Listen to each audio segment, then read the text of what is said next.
dispersal na tupa. Ilan na yung naging anak nung tupa? Ito pa ibang tupa, may mga anak na.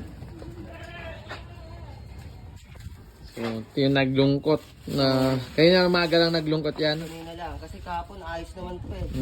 Wild. Hindi masyado nagkakain.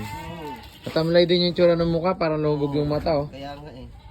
Tapos maraming langaw, hindi niya masyado nabugbugaw kasi matamlay. Hindi rin nagbusog, oh.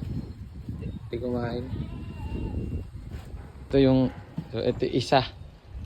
Na AI ko to, napili na rin. Positive. Kita na rin naman sa katawan.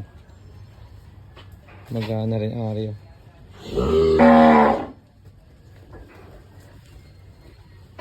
Positive yan.